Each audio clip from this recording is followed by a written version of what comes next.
It's time for the chip race. For strategy this week, we are joined by EPT, Scoop, EMOP and WSOP Circuit High Roller Champion, our good friend Anton Wigg. Anton, welcome. What's up, fellas? Really looking forward to this one, Anton. The hand comes from the GG Million 10k buy-in. It's from four-handed play. Anton, you are 3 of 4. And the payouts are as follows. Fourth gets 176k, third gets 217k, second gets 268k, and first gets a whopping 331k. Dara, before we get into the hand itself, it's quite a flat payout structure. First is not even getting double fourth, where I guess it's quite common for first to get triple fourth. That is obviously impactful on ICM calculations. If we had to eyeball it, how should we adjust for a flatter payout structure? Yeah, this is something that's slightly counterintuitive, or at least a lot of people sometimes get wrong. They think when the payout structure is very flat, that means that ICM is less of a factor. But actually, the flatter the payout structure, the bigger ICM is, the more important it actually becomes the latter, because there's less incentive to, in inverted commas, play for the win. I mean, if you think about it, like the flattest payout structure possible is a satellite, say, where 10 people are paid and they all get equal prizes. And that's where you see the most extreme ICM. That's where you hear all these horror stories of having to fold aces in certain spots pre-flop. And that's purely a virtue of the very flat nature of the payout structure. So the flatter the payout structure, the more extreme the ICM is. And all the things that happen as a result of ICM happen to an even greater degree. Great stuff. Well, the blinds are 60k, 120k, and there is a 15k ante. Anton, you're in the cutoff with 3.3 million, roughly 27 big blinds. Niklas Astedt, aka Lena Online, the winningest online poker player in history, I believe, is on the button with 2.45 million, 20 bigs. Norwegian pro Charlie D23 is in the small blind with 4.45 million, 37 bigs. And Corey Aldemir is in the big blind with 8 million, 67 big blinds. You open to 264k with the King 5 of diamonds. Niklas calls, Charlie and Corey both fold. First thing that strikes me maybe with this one, Dara and I often talk about how when ICM is quite big, the shape of our opening range changes. That sort of means that suited high card blocker hands go up in value, where some of the smaller pairs and that kind of stuff vanish altogether. The smaller medium suited connectors disappear as well. Why do you think, Anton, that King 5 qualified here? It is a bit of a fringe open. It's a little bit outside of what I would normally open, but I didn't feel like I was getting punished as much as I should be, especially with what Dara said, that the ICM implications are kind of heavy and therefore I should get reshoved a lot, but I didn't feel like they were implementing that strategy against me, so I thought I could expand the bottom of my opening range to something that blocks 3 shoves from the guys that I think were a little bit more active and also plays pretty well against someone that I think is defending a little bit more passive than, say, I would, for instance. Indeed. Well, Dara, when looking at how Anton might expand his range in that spot, am I right in saying he's correct to kind of go down the pips when it comes to the suited high card blocker hands, rather than, say, introducing the remaining offsuit Broadway combos? Yeah, as you said, like what really kind of disappears or goes down in value are the lower pairs and medium to low suited connectors. Given that those hands are sort of disappearing from our range because of ICM, that makes board coverage kind of difficult. And the way we compensate for that, usually, or at least the way that the solvers recommend that we compensate, is to, for example, go on opening all the suited aces and expand the suited kings.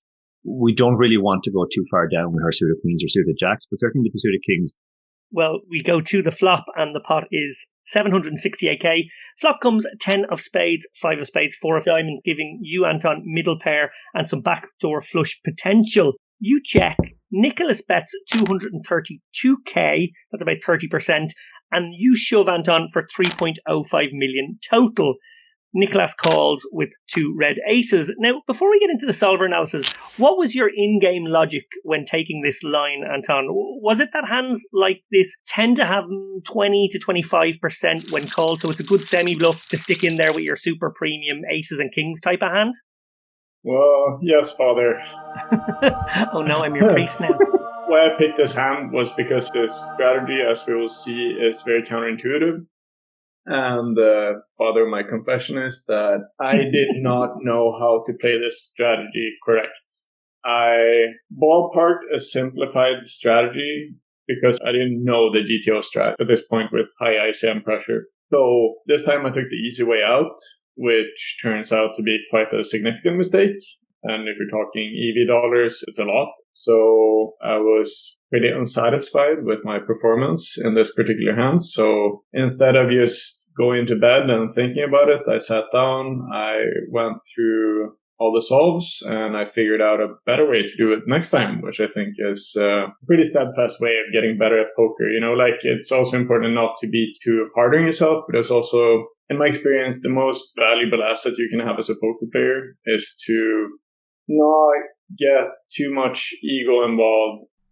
That's great advice. Obviously, mistakes are in the past. There's nothing we can do about them, but the one thing we can do is squeeze a little bit of value out of them by learning from them. And you not only did that, but you actually put together quite a nice little presentation to send me. Normally, Dara and I have to piece the hands together. Dara puts them through the solver, but you actually did all that work. And obviously, initially, that was work that you needed to do to understand where you'd gone wrong.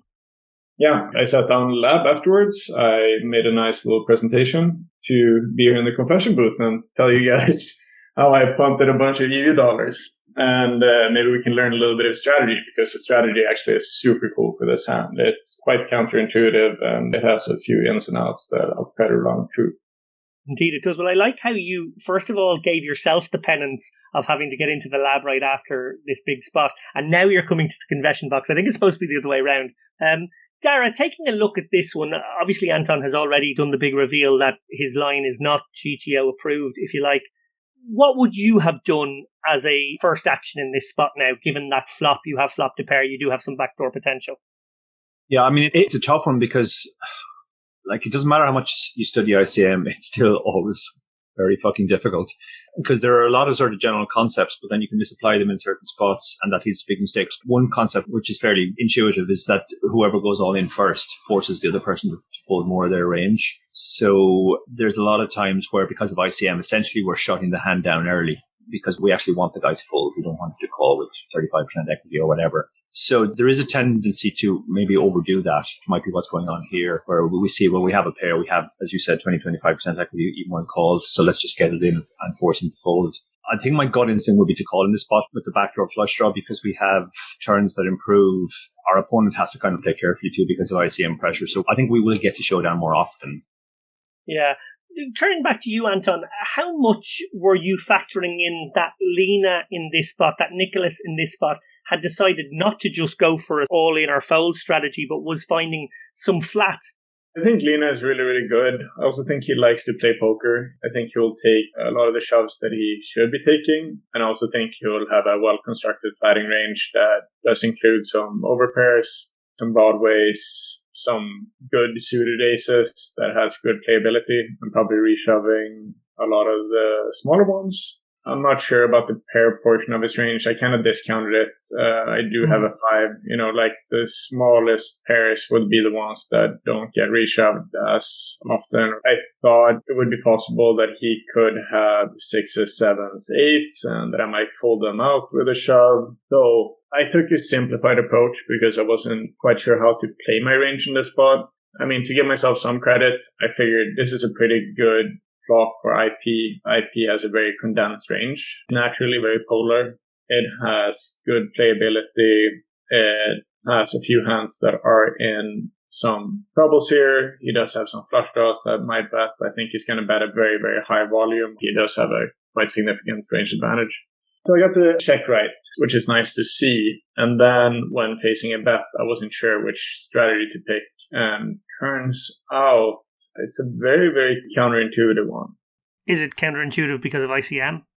Yeah. So when you're playing in an ICM environment, basically it turns into a very, very polar game. If you are starting with polarized ranges, you just kind of want to polar back always. In this spot, the King 5 of diamonds is a clear check call. It has the backdoor flush draw. It has an overcard. It has this nice deceptive value. If I ping a king and he has king queen suited, king jack suited, king queen off, stuff like that, I'm probably going to get to stack him on most runouts.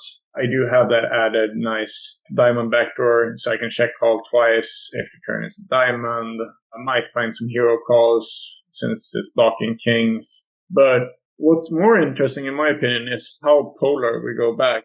Our overpairs actually doesn't want to fast play. Even like jacks, queens, kings is starting to fast play, just given the nature of imposition range, because he has aces and kings. So we just want to fast play aces to stack his slow play kings and 10x.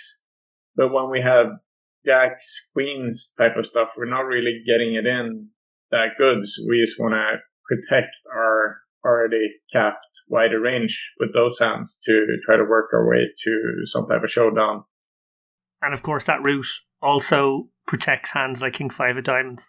Yeah, we just try to protect our range in this spot and fast play the nuts and really vulnerable value like Ace 10, which is looking to stack King 10 suited, Queen 10 suited, Jack 10 suited if he has that.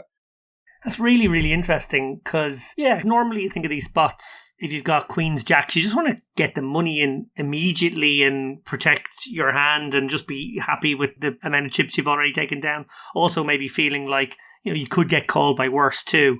Yeah, kind of cool strategy. Yeah, I find these really interesting. Darragh, we have done quite an extensive amount of ICM type hands in the last little while, and obviously we talk about these high ICM spots ourselves. And one of the things we come across, and I guess maybe it's a hangover to our satellite routes, is that you start seeing these spots where taking these really passive lines with all of your range becomes very popular when ICM is very big. And obviously, even though Anton is covering here, Lena can do him a lot of damage. So faced with a board that actually goes to the imposition player's favour, this is a really interesting approach or strategy to take. Yeah, sometimes people misunderstand it. They think that whichever player has more chips and covers the other player, therefore they get to be more aggressive. But how close together they are in chips matters too. Like there's a huge difference between playing somebody, as Lena has here, 20 big blinds when you only have 27 yourself, compared to if you have 60. If you have 60, you can really apply ICM pressure. If you have 27, you're also heavily incentivized not to get it in and lose, basically, because then you're going to be down to 7. The way I like to think of these things is like when you're closing chips, it turns into a gentleman's game. You just go like, oh, nice hand. And the other guy goes, oh, nice hand. But when you're looking at an ICM in Pio, for instance, you have all these weird numbers, right? And these numbers keep changing as actions are taking place in the hand. You're wondering what happens with this EV. And what it is that once you start piling money into the pot, the two of you, then you're redistributing value to the rest of the guys at the table. I think of it as a bonfire. All the other savages that are sitting around the table, they love it because now it's a big, big fire in the middle of the table and they're benefiting from it. They're getting nice and warm and the other two monkeys are just killing each other, which is obviously really bad for both monkeys. I love that analogy. Darragh, you probably have some similar analogies. I do remember a line in your satellite book which was all about the threat of mutual destruction. Yeah, I think the very first piece I ever wrote about ICM described it as sort of a Cold War scenario where you want to show the other person that you have the weapons to engage, but you don't actually want to use them. I think it's very much like that in ICM. I mean, if we go all the way back to Colin Moshman's seminal book on Sit and Go, it's written well over 10 years ago now. At the very start of that book, he showed that if two people in a 10-man Sit and Go, where 3 people are paid, get it in first hand, the winner doesn't double their equity. They only multiply their equity by roughly 1.6. So you make money by folding in high ICM situations if other people engage. The really tough part about ICM is two things. Understand that if the other guy doesn't abide by the rules, then he's costing both of you money. The other thing is it's still a little bit unclear about future game expectations. So like if you have a simulation, you then will pick up more chips. And this is an ongoing discussion all the time. Like, is ICM a thing? I listened to a podcast with Ike Haxton called Battle of the Minds, and they discussed this thing more in depth. And obviously, Ike is a way smarter guy than I am. So those are two things to kind of keep in mind when looking at ICM sims. It is a model, and with every model that you look at, you have to think of things in terms of reality. That's my approach to solver work in general, is to look at the solver as suggestions and then looking at how do people actually respond in real life and what should we do based on that.